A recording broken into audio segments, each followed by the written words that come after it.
1988 घना जंगल, हर तरफ सन्नाटा और अचानक गोलियों की आवाज। सवाल ये नहीं था कि दुश्मन कहाँ है, सवाल ये था कि क्या दुश्मन को पहले से सब पता था। इंडियन पीस कीपिंग फोर्स को श्रीलंका भेजा गया था एक शांति मिशन के लिए, लेकिन धीरे धीरे ये मिशन एक ऐसे जाल में बदल गया जहां हर कदम पर मौत छिपी थी। भारत ने 1987 में श्रीलंका के साथ एक समझौता किया। मकसद था एलटीटीई और सरकार के बीच शांति स्थापित करना, लेकिन 1988 तक हालात पूरी तरह बदल चुके थे। जो मिशन पीस कीपिंग के नाम से शुरू हुआ था, वो अब एक अनदेखी अनजानी लड़ाई बन चुका था।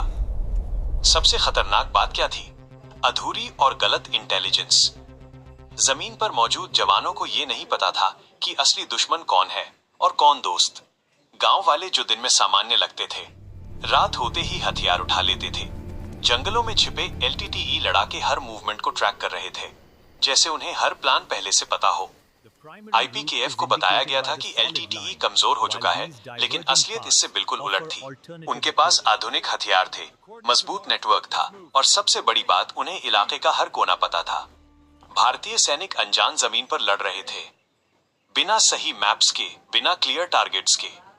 कई ऑपरेशंस ऐसे हुए जहां जवानों को घात लगाकर हमला किया गया। एक एक गली, एक एक जंगल का रास्ता मौत का जाल बन चुका था।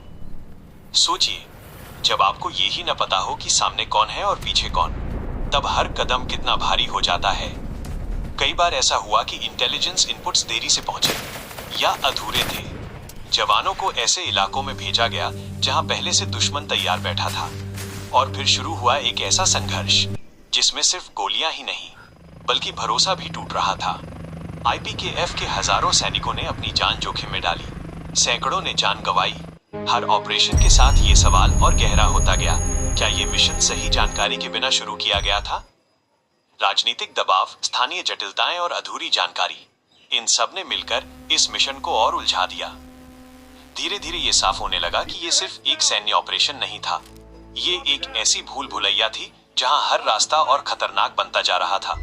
1990 तक आईपीकेएफ को वापस बुला लिया गया, लेकिन पीछे छूट गई कहानियां, सवाल और वो सच्चाई जो आज भी पूरी तरह सामने नहीं आई। कभी कभी जंग हारने की वजह दुश्मन नहीं होता, बल्कि वो अधूरी जानकारी होती है जो आपको सही और गलत के बीच फंसा देती है। और 1988 का श्रीलंका मिशन इसी कड़वी सच्चाई का एक जिंदा सबूत बन गया। क्या आप इस मिशन के किसी विशेष ऑपरेशन, जैसे ऑपरेशन पवन के बारे में और विस्तार से जानकारी चाहते हैं?